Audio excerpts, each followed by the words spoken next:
Barakatah Yahweh, Barakatah Yahweh Shah, Barakatah Yahweh, Barakatah Yahweh Shah. All praises to Yahweh, Ba'ashem Yahweh Shah, Ba'ashem Rakakadash. Yahweh be the name of the Heavenly Father.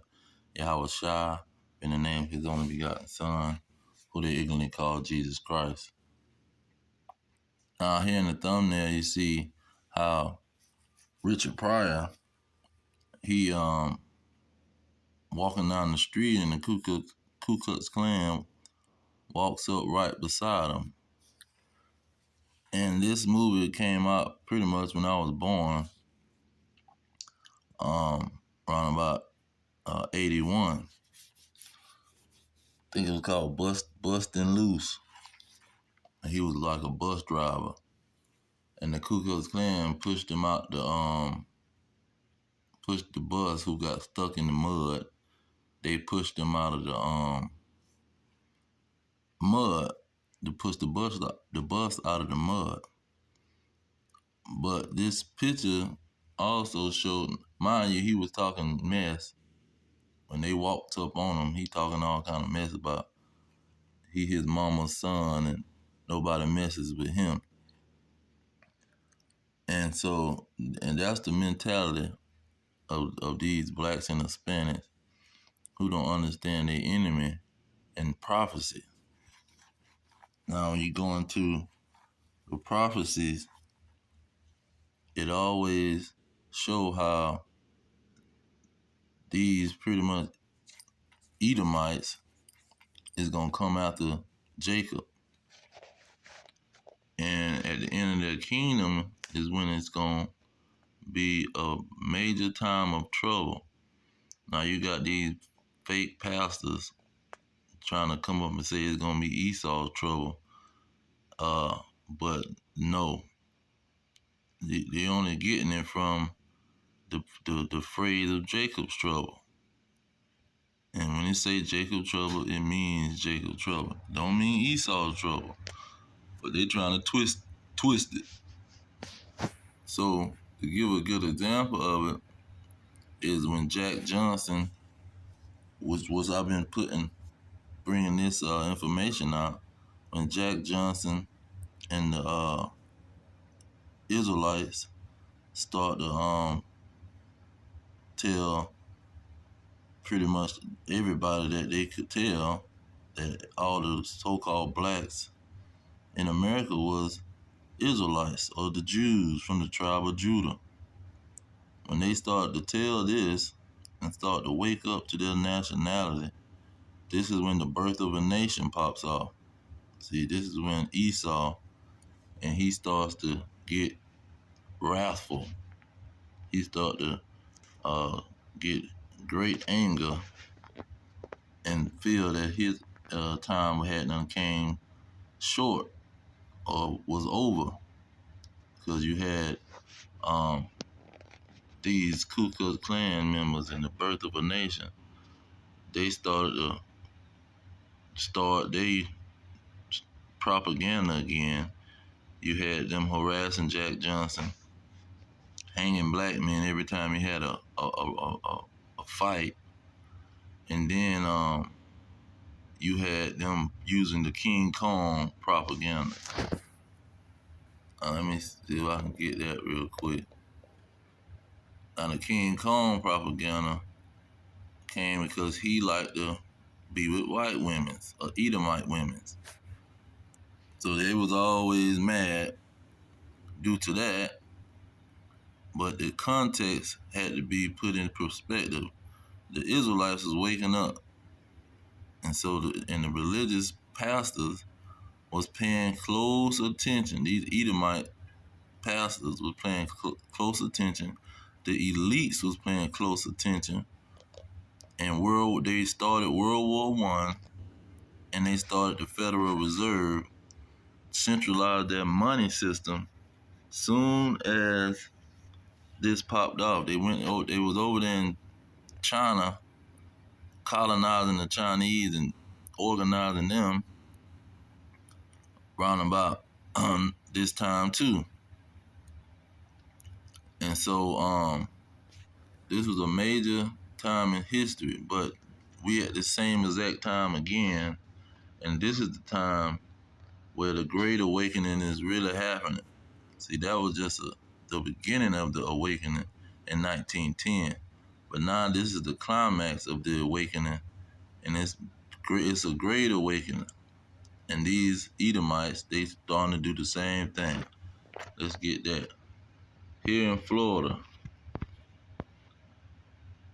it says neo-Nazi parade swastika flags in Florida chanting "We are everywhere." You see, these Edomites is starting to rebirth they whole Nazi KKK situation, and this was came on the cuffs of the Jacksonville shooting, where they writing manifestos and they going into uh, attacking the so-called small hatters and the so-called Negroes. See, and anybody else that they deem their enemy. So they saying they everywhere, and this is Bible prophecy. See, once Jacob started to wake up, this is when the trouble was gonna start for him, because the enemies was gonna have great wrath. Let's get started in Revelation. Revelation 12 and 12. It said, "Therefore rejoice, ye heavens, and ye earth, ye that dwell in them. Woe to the inhabitants of the earth and of the sea, for the devil is come down unto you, having great wrath, because he know that he have but a short time." See, he has but a short time to reign. And who is this devil? Let me get it in Revelations 17, I think. Revelation 17. It says, "The beast that thou sawest was and is not, and shall ascend out of the bottomless pit and go into destruction." So this beast is who it's talking about. Not talking about some fallen angel. It's talking about the beast. And so in what is it, 20? In 20 it talks about uh verse 2, it says verse 1 it says, "And I saw an angel come down from heaven, having a key of the bottomless pit and a chain in his hand, and he laid hold on the dragon, that old serpent, which is the devil and Satan, and bound him for 1,000 years, and cast him into the bottomless pit, and shut him up, and a and set a seal upon him, that he should deceive the nation no more till the 1,000 years should be fulfilled, and after that he must be loose a little season." So this is what it's talking about. This little season, when they came up out of the these Edomites came up out of the bottomless pit in 1492. They had a renaissance, a rebirth, and they had a little time to rule. And so 12 is in that same manner. They don't have a small time to rule, and they seeing it because Revelation 11. Let's get that. It says, verse 8, "And their dead bodies shall line the street of the great city, which spiritually is called Sodom and Egypt, where also our Lord was crucified." So this great city, the Israelites would be dead. They would be blind to their nationality. They wouldn't know who they were. Verse 11, "After 3 days and a half, the spirit of life from God entered into them, and they stood upon their feet, and great fear fell upon them which saw them." So now they waking up. Great fear is falling to these into the heart of these Edomites who's ruling over them. See, and so these Edomites is starting to have great fear, but also great anger. Let's go to Isaiah 59, Isaiah 59 and 19. It says, so shall they fear the name of the Lord from the west, and his glory from the rising of the sun. See, when the enemy shall come in like a flood, the Spirit of the Lord shall lift up a standard against him. So the enemy is coming in as a flood, and the Israelites is waking up. They is starting to see that the Spirit is falling on the Israelites and waking them up. So now they know that the time is short. They know their time is over. That's why you had all the preachers get together in around 1914 and around 1910 when the Israelites was waking up, saying that it was the end of the Gentile time. It was the end of their rulership, where they ruling, and these Negroes was gonna rule. They was gonna be King Kong and take over. See, and this is what they was afraid of. Now, let's see here. You had let's get second Ezra real quick.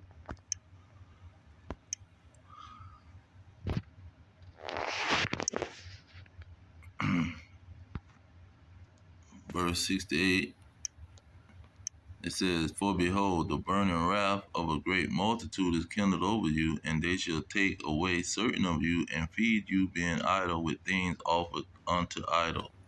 And so this is the period of time where they're gonna try to feed. They say feed you, being idle with things offered unto idols. They're gonna try to force the Israelites to pretty much become everlasting slaves. That's going on with Revelation 6. They're gonna try to put a greater yoke on the Israelites as the black horse, and so they're gonna try to force the Israelites to take their so-called mark of Satan. I call it the mark of Satan because they is the devil. See, it says, forget your phones and cards, pay with microchip.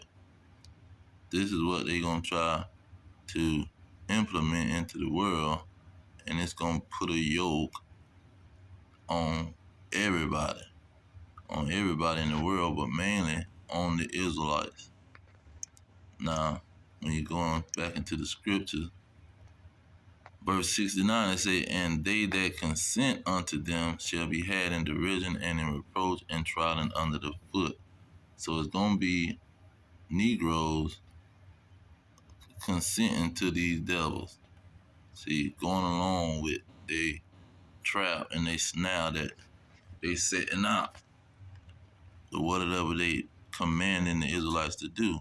But verse 7 it show you that it's gonna be the elect that's gonna reject it. Verse 7 it say, for there shall be in every place and in the next cities a great insurrection upon those that fear the Lord. So they obviously did not consent. See, they did not go along with what the beast and these Edomites is pushing. Verse 71, they shall be like mad men, sparing none, but still spoiling and destroying those that fear the Lord. For they shall waste and take away their goods and cast them out of their houses. Then shall they be known who are my chosen. So they going to go in and confiscate the people belongings and kick them out of their house because they don't want to consent to this form of slavery that they gonna try to put on the people. And that's what Revelation is talking about, Revelation 13. Now verse 11, well no, verse 7 lets you know that it says the last part of it, the ones who make war with the saints, it say, and power was given him over all kindreds, tongues, and nations. So they're gonna have power over everybody, over all nations. And we know that's the Edomites, the so-called white man. See, with his military and his technology. Verse 16 it say, and he, See, the so-called white men that control the whole world and rule over the world, Esau, Edom, caused all, both small and great, rich and poor, free and bond, to receive the mark of Satan, their right hand, and in the mark in to receive the mark of Satan in their right hand and in their forehead, and no man might buy or sell. See, it's gonna be something that you're gonna need so you can buy something. Say if he had the mark, so no man might buy or sell unless he had the mark. Unless you get that mark, you ain't gonna be able to buy nothing. Now in verse 6 in chapter 16 let you know what the results of the situation are gonna be. It say, and the first went, this verse 2, and the first went and poured out his vial upon the earth, and there fell a noisome and grievous sore upon the men which had the mark of the beast. So it's something inside of that thing that's gonna cause a sickness. Yeah, grievous sore. When you get a sore on your body, that's a sickness. And the greatest one is cancer. See, they're gonna have a cancerous sore on their body. Now when you go into 14, it tells you what the Lord gonna do. The second punishment, that's one punishment. Cause he ain't gonna wait uh 10 years for somebody to die of cancer, or he ain't gonna wait 2 years for somebody to die of cancer. See, all heck is gonna be breaking loose. Verse 9 of 14 is saying, the third angel followed him and saying with a loud voice, if any man worship the beast in his image and receive his mark in his forehead or in his hand, the same shall drink of the wine of the wrath of God, which is poured out without measure into the cup of his indignation, and he shall be tormented with fire and brimstone in the presence of the holy angels and in the presence of the Lamb. And that fire and brimstone is talking about these nuclear missiles that's going to destroy the great city. You see, because verse 8 let you know what this fire and brimstone is going to be at. It's saying, there followed another angel saying, Babylon is falling, that great city. So the context is that great city. And then when you go to 16:19, it tells you, and the great city was divided into three parts, and the cities of the nations fell. So what divided the great city into three parts? Look at verse 21. It says, and there fell upon men a great hail out of heaven. That great hail is the nuclear holocaust, a bunch of nuclear missiles coming toward this great city, America. And that's going to blow these people to smithereens. See, it's going to have them burning in the presence of the Lamb and the holy angels. Now, a vivid description of this situation for those who consent to Esau, Edom, the devil, and that's going to get punished by the Lord for consenting to this dragon. Verse 12 is saying, this shall be the plague. What Revelation 16:21 say? That a plague, a great hell, which is a great plague, is gonna hit the people that take um that mark of Satan. It say, and this shall be the plague wherewith the Lord shall smite all the people that fought against Jerusalem. Their flesh shall consume away while they stand upon their feet. Their eyes shall consume away in their holes, and their tongue shall consume away in their mouth. They're gonna be hit with that great plague, which is the nuclear holocaust in this great city Babylon. See, and they gonna die with their slave master and the other nation that's foolish enough to stay in America. Hearing what's gonna happen to they behind. And so this the time period we living in where we finna experience all of these things. The great insurrection, Jacob's trouble, Esau coming to attack and make war with the saints who are the Israelites, and nuclear holocaust right after they implement that so-called mark of Satan. But I'm going to leave it there. All praise to Yahweh, Ba'ashem Yahweh Shai, Ba'ashem Rekakadash. Double honors to the elders pushing the truth. Peace to the elect worldwide, the blacks, Hispanics, and Native Americans, descendants of slaves scattered around the globe on slave ships and through many captivities. Our kingdom is at hand. Shalom.